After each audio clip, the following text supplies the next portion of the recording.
me, Mojo, Mrs. E's little doggy. I hope everyone is doing well, staying healthy, and able to make some art during this time at home. Did you know that every year in April, we celebrate Earth Day? It's a special day to say thank you to our Earth and demonstrate support for protecting our natural world and all the wonderful things we have on Earth, like our forests, rivers and oceans, the beautiful mountains, clean air, and the soil that allows us to grow our food. Oh, just go outside and look around at this magnificent place we live. Look at the trees, the beautiful sky, the fluffy white clouds, the green grass, oh, and the flowers that are starting to come up. It's spectacular. Oh, I have so much gratitude for our Earth, don't you? One thing I absolutely love that Mother Earth gives us is rocks. That's right, rocks. It's amazing all the different colors and shapes and sizes of rocks you can find when you look. Really look? Oh, rocks are just so cool. The other day we went on a long walk and we found a whole bunch of neat and interesting rocks. To celebrate Earth Day and my love of rocks, I asked my mom, Miss E, to read to you one of my favorite books all about rocks. It's How to Find the Perfect One. What do you say, Ricky Ruru? You want to read it? Oh, Mojo, you are so right. Wowzers, wowzers. Mother Earth is so beautiful, and we need to protect it, like by recycling what we can, turning off lights when we aren't using them, and not letting the water run when we brush our teeth. Oh, and not standing with the refrigerator door open when looking for something to eat. Tess is just the worst with that. I think she forgets what she's looking for. Oh, that old lady. We can do simple things that can make a real difference. Our Earth is so special, we are lucky to live on such an outstanding planet. Don't you think?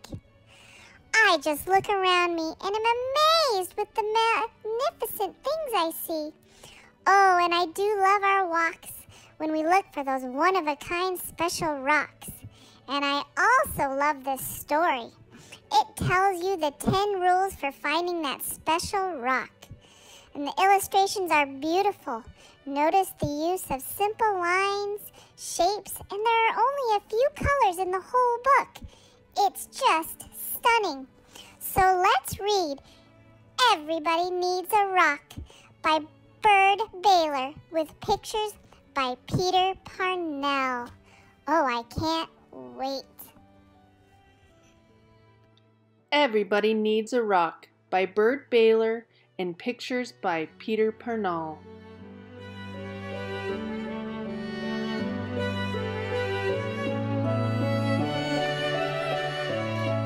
Everybody needs a rock.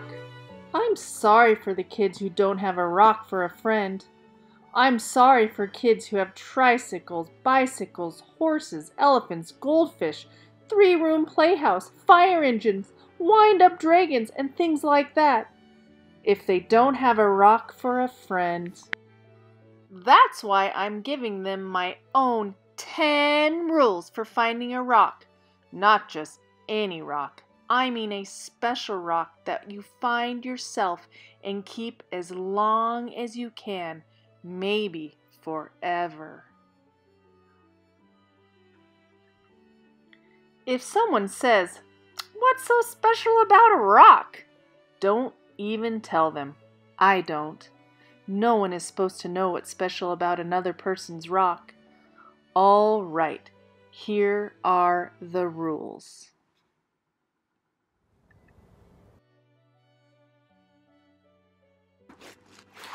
Rule number 1. If you can, go to a mountain made out of nothing but 100 million small, shiny, beautiful, roundish rocks. But if you can't, any place will do. Even an alley, even a sandy road. Rule number 2. When you're looking at rocks, don't let mothers or fathers or sisters or brothers or even best friends talk to you. You should choose a rock when everything is quiet. Don't let dogs bark at you or bees buzz at you. But if they do, don't worry. The worst thing you can do is go rock hunting when you are worried.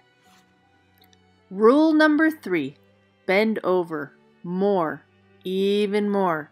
You may have to sit on the ground with your head almost touching the earth. You have to look a rock right in the eye. Otherwise, don't blame me if you can't find a good one. Rule number 4, don't get a rock that is too big. You'll always be sorry. It won't fit your hand right and it won't fit your pocket. A rock as big as an apple is too big. A rock as big as a horse is much too big.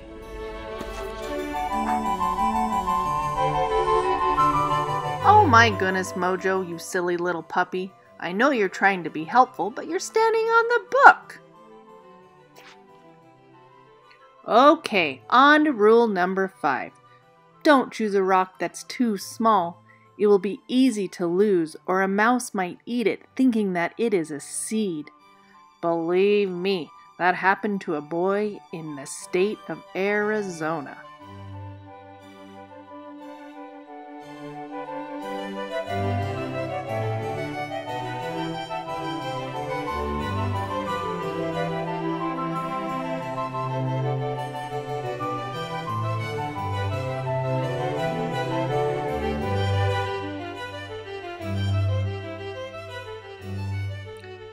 Rule number 6, the size must be perfect. It has to feel easy in your hand when you close your fingers over it. It has to feel jumpy in your pocket when you run. Some people touch a rock 1,000 times a day. There aren't many things that feel as good as a rock if the rock is perfect.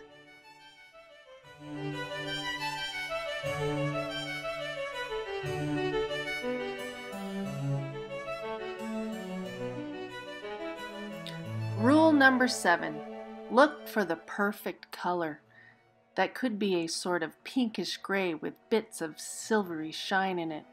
Some rocks that look brown are really other colors, but you only see them when you squint and when the sun is right. Another way to see colors is dip your rock in a clear mountain stream if one is passing by.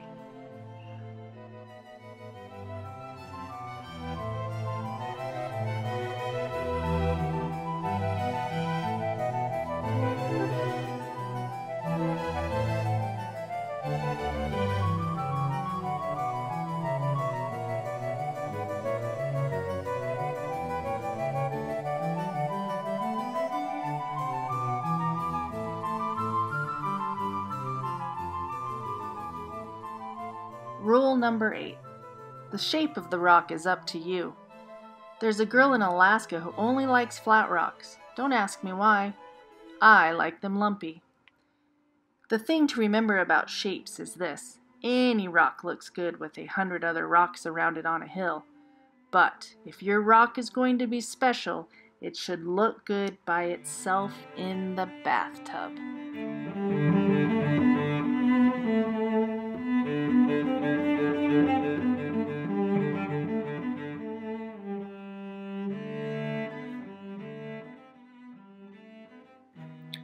Rule number 9. Always sniff a rock. Rocks have their own smells. Some kids can tell by sniffing whether a rock came from the middle of the earth or from an ocean or from a mountain where the wind and the sun touched it every day for 1,000,000 years. You'll find out that grown-ups can't tell these things. Too bad for them. They just can't smell as well as kids can.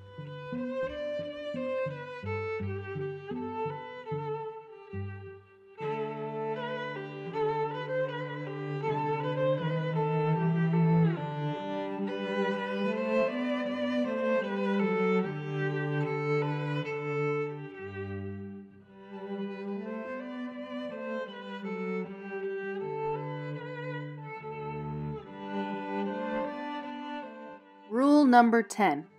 Don't ask anybody to help you choose. I've seen a lizard pick one rock out of a desert full of rocks and go sit there alone.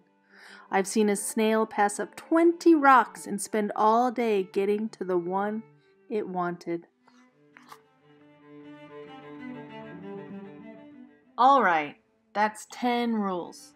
If you think of any more, write them down yourself. I'm going out to play a game that takes just me and one rock to play. I happen to have a rock here in my hand.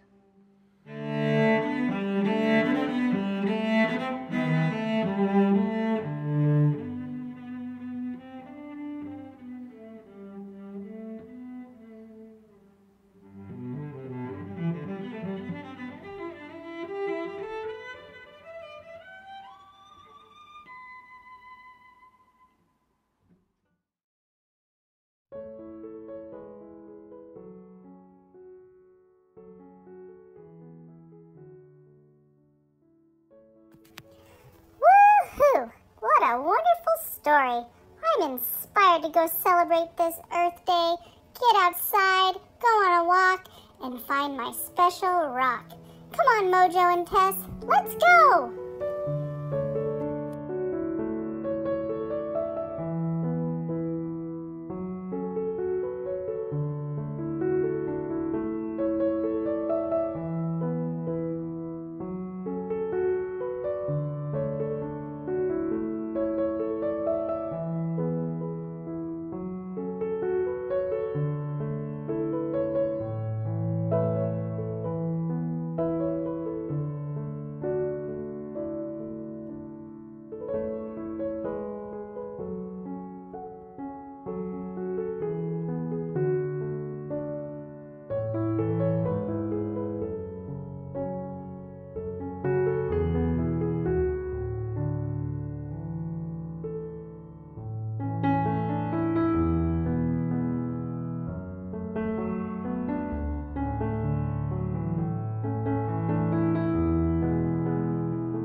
Hey there, artists. I just found the most beautiful rock. It might be a little big, but I love it. Just look at the white stripes going through the rock. Oh, isn't Mother Nature wonderful? Oh, and my little silly brothers, I don't know what they're talking about. I don't stand with the refrigerator door open. Jeez Louise, those two.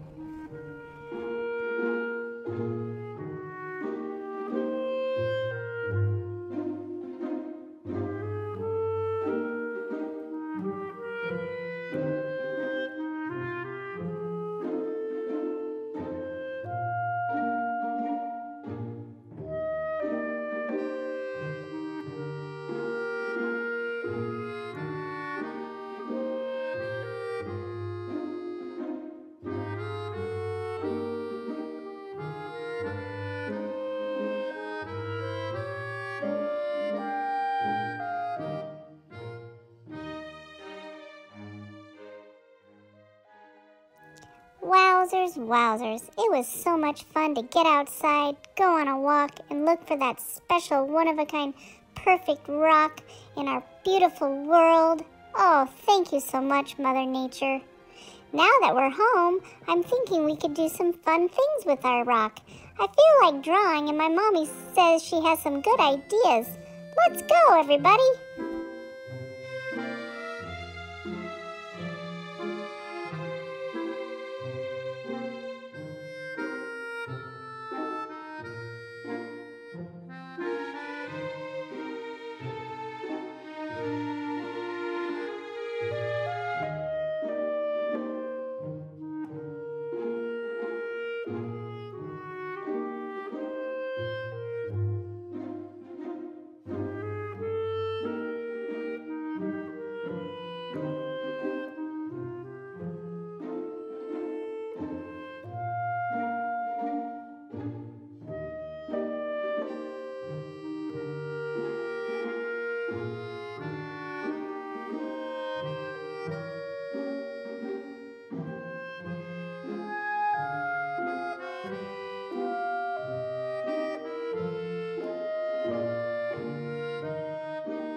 Hey artists, this was really fun. Hey, I also wanted to share with you that sometimes when I feel anxious or a little nervous, I grab my special rock and I give it a squeeze. I can feel its shape and discover its texture. Sometimes I even take really slow, deep breaths. Wowzers, wowzers, when I do this, I always feel a lot more calm and not so worried. I just feel a whole lot better. You should try it with your rock too if you want. Well, okay, friends and artists. Always remember, there are many ways to make art. Always think like an artist and keep on growing that awesome, fantastic, wonderful brain of yours. Hey, I love your brain. And until we see each other again, be safe and go outside and get some fresh air in this wonderful place we call Earth. See you later.